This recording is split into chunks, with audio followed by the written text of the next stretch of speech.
One of the big reasons I wanted to bring you on was talking about some of these fentanyl-based weapons that Iran has been developing, and you've gotten, quite a bit of exposure or knowledge through different sources to that. I would love for you to kind of speak to your findings in that regard and talk about it, because it's something that I've not seen really at all in the media, with very little exception. Yeah, there's very little has been written about it. It is very much a developing story.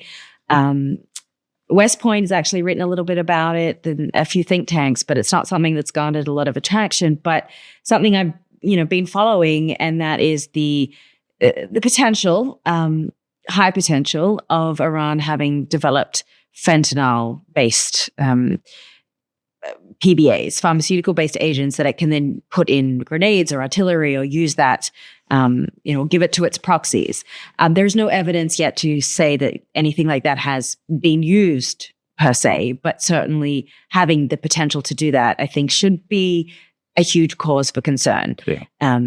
Backpedaling a little bit. So fentanyl typically comes from factories in China. I think we've seen a little bit more evidence of it coming potentially from India now too, now that China has basically had its hand forced to do some level of crackdown.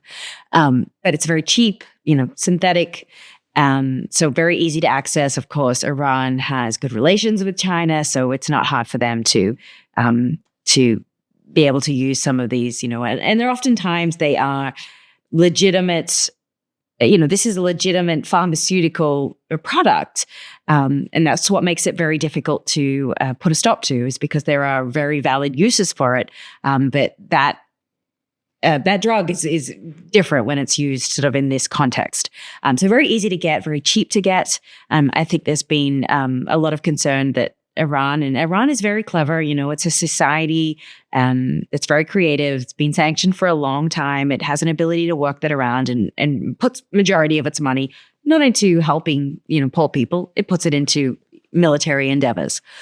So I think that the idea that they have likely potentially developed this is a big cause for concern, because again, it's very cheap, very easy to administer. It has the ability, depending on how it's used, to incapacitate or to kill. And fentanyl is obviously very deadly, to kill, mass people. And of course, U.S. has as many soldiers and presence in the Middle East.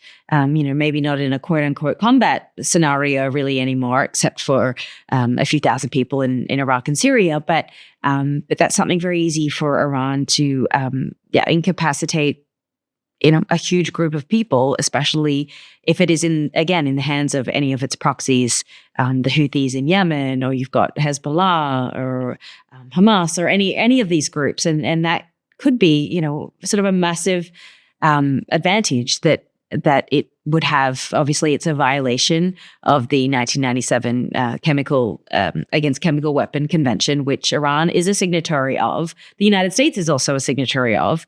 And I believe we depleted our entire stockpile, I think it was by 2023.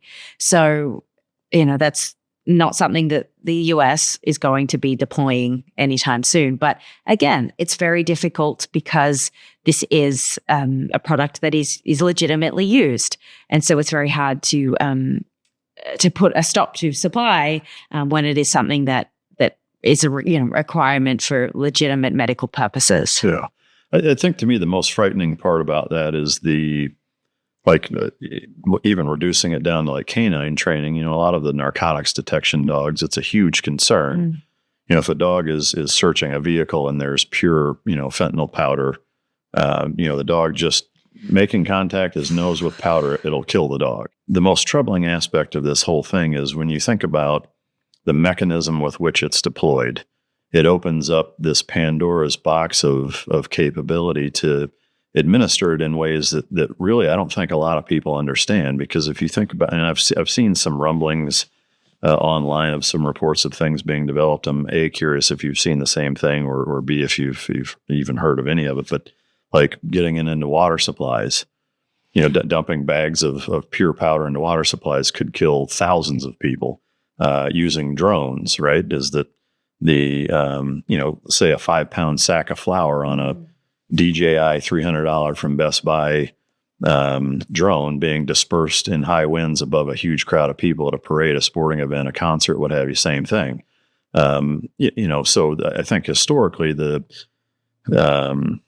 comfort that a lot of Americans take in, it's difficult to get high explosives into this country or to even source them in this country. That's a harder lift or a heavier lift. If that has to be the initiator, because to me, attaching fentanyl into grenades or other explosives, can increase the capacity, but you don't need to. You don't, absolutely. And it's a very cheap, a very efficient, very, in many ways, undetectable way to inflict a lot of damage. It's not on the scale of, a lot of the nerve agents, but it's going to, it's much easier to deploy something like that than it is, as you said, to sort of go through the rigmarole of getting a lot of these other, toxic chemicals together. And again, it's you go south of the border, and it's not hard to get a whole bunch of it if anybody wanted to do that. And it is a cause for concern that I think hasn't got a lot of attention that I would hope intelligence communities and people in these positions of power are aware of and keeping tabs on. And it's not that you can necessarily do anything about it while it's in Iran right now, but certainly having an awareness of is that being distributed to proxies that will therefore, inflict on civilian populations or, U.S. and its allied personnel.